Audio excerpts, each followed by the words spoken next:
You know, this was me 5 years ago, and it's still me. Because I confess I'm a waistline watcher from way back. Well, that's enough for today. Now for a lively lift. Ice-cold Coca-Cola. There's no waistline worry with Coke, you know. Actually, this individual-sized bottle has no more calories than half a grapefruit. Another thing, the cold, crisp taste of Coke is so satisfying, it keeps me from eating something else that might really add those pounds. Coke's a natural, wholesome blending of pure food flavors. I guess that's why everyone likes the refreshing new feeling you get, only from not-too-sweet Coca-Cola. It's been 52 years since this commercial, and we've learned a lot about soda. Soda is the leading cause of diabetes and obesity, but it seems that soda is still one of the most popular drinks in the world. In this video, you will learn the truth about soda and how it affects the human body. In a recent health study performed by Harvard researchers, they found that sugary drinks kill 180,000 people worldwide, with 25,000 deaths in the United States alone. Let's take a look at the ingredients to see what may be causing these deaths. The main ingredients in most sodas are sugar, high fructose corn syrup, caffeine, caramel color, and phosphoric acid. Plastic bottles contain BPA, while aluminum cans contain toxic heavy metals. Let's dig further into each ingredient and learn how they affect the body. In 1957, Dr. Martin Koda classified refined sugar as a poison because it has been depleted of its life forces, vitamins, and minerals. He said, "What is left consists of pure, refined carbohydrates. The body cannot utilize this refined starch and carbohydrate unless the depleted proteins, vitamins, and minerals are present." He goes further on to say that incomplete carbohydrate metabolism results in the formation of toxic metabolite, such as pyruvic acid and abnormal sugars containing 5 carbon atoms. Pyruvic acid accumulates in the brain and nervous system, and the abnormal sugars in the red blood cells. These toxic metabolites interfere with the respiration of the cells. They cannot get sufficient oxygen to survive and function normally. In time, some of the cells die. This interferes with the function of a part of the body and is a beginning of degenerative disease. And of course, today, this over here is the single unit of measure, right? 20 ounces. Anybody know how many servings are in that bottle? 2.5 8-ounce servings, that's right. Anybody know? Anybody who gets 2.5 8-ounce servings out of that bottle? That's a single serving, right?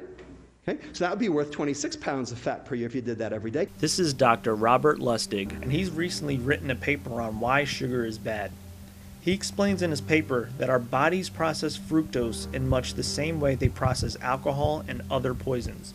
Sugar isn't just a source of empty calories responsible for obesity and type 2 diabetes.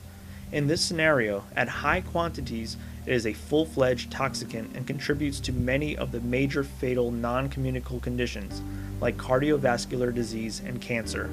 So basically, our bodies process sugar in a way that is harmful to our health. The Huffington Post wrote an article about soda consumption and the obesity rate. They also provided a nice infographic showing the obesity and type 2 diabetes rate for the United States and other countries. From the infographic, we could see that the per capita yearly soda purchases is 170 liters. The obesity rate at age 15 and over is 33.8%, and the type 2 diabetes rate is 8.46%. High fructose corn syrup is another ingredient found in sodas. Here are some of the reasons why you shouldn't drink soda that contains high fructose corn syrup. It can make you gain weight. It can lower your IQ. It may contain mercury. It can cause liver damage. It can cause diabetes, and it can fuel tumor growth. A Princeton University research team did a study of the effects of high fructose corn syrup on rats.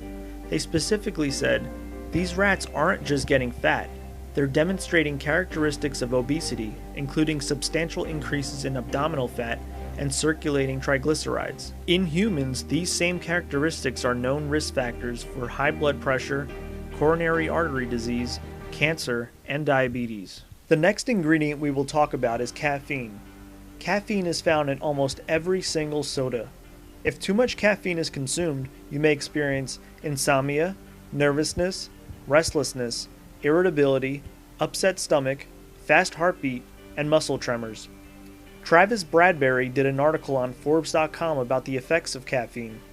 He wrote about a new research conducted by Johns Hopkins Medical School, and they concluded that energy and performance boost we experience from caffeine is just a short-term reversal of caffeine withdrawal. He also wrote that caffeine in soda triggers the release of adrenaline, and that caffeine disrupts our sleeping patterns. Caramel color is also found in most sodas, but what is it? Naturalnews.com has covered the caramel color ingredient over a year ago. Quoting directly from the article, the cancer-causing chemical in question is 4-MI, a byproduct formed during the production of caramel color, an additive commonly used in processed cola beverages. According to the CSPI, caramel color is produced using ammonia or ammonia sulfites, created both 4-MI and 2-MI, which have been shown to be carcinogenic. Additionally, the article wrote that in a 2008 study published in the Journal Archives of Toxicology, they found that 4-MI is toxic and that it is linked to causing clonic seizures, hyperactivity, impaired gait, chronic inflammation, focal fatty change in the liver, carcinoma, leukemia, and adenoma. Another ingredient found in sodas is phosphoric acid. Phosphoric acid is used as an acidifying agent to give sodas their tangy flavor. It's actually more acidic than lemon juice or vinegar, and the sugar in the soda mask and balance the acidity. It is also commonly used for rust removal, and it's been linked to lower bone density. But what happens to our bodies when we consume acidic beverages or foods? Bodily fluids in healthy humans are slightly alkaline, while these same fluids of those that are sick are more acidic. The more acidic your body, the harder it is for your body to fight off illnesses and diseases. According to Dr. Mark Cochran in the book The Secrets of pH Concerning Health and Disease, in order to avoid disease and premature aging, the body should remain in a slightly alkaline condition. The more soda that is consumed, the more acidic the body becomes, which in short makes us sick.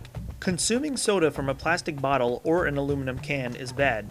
BPA is found in almost all plastic bottles and containers, while heavy metals that are toxic to our bodies are found in aluminum cans.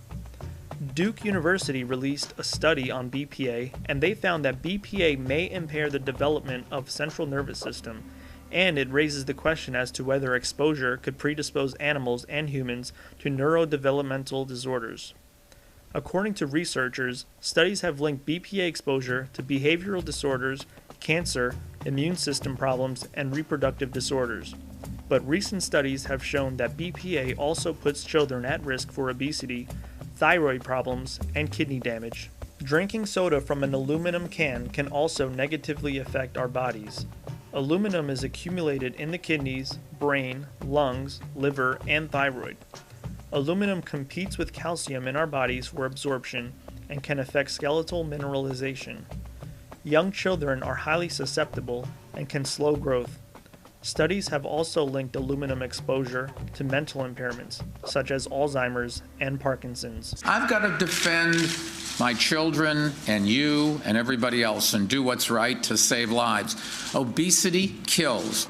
Recently, Mayor Michael Bloomberg attempted to ban soda drinks in New York City that were larger than 16 ounces to fight obesity. However, the beverage companies, restaurants, and movie theaters fought against the new ruling. They took it to court, and the state Supreme Court judge invalidated the rule.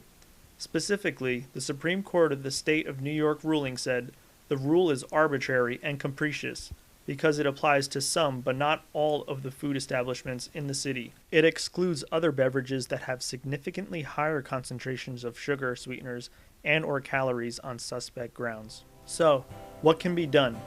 The idea is not to ban specific things from the public to get them to stop, but the idea should be to properly educate the public about soda and its harmful effects on the human body. Soda kills thousands of humans annually, and it is not because it is readily available, but it's because of our ignorance and our carelessness.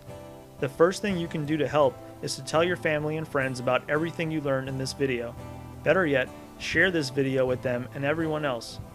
If we educate everyone about soda, they will make the smart choice to stop drinking it on their own. This will increase everyone's life expectancy and lower the obesity and type 2 diabetes rate. I hope you all found this video extremely helpful, and I hope the next time you see a soda, you'll think twice about drinking it.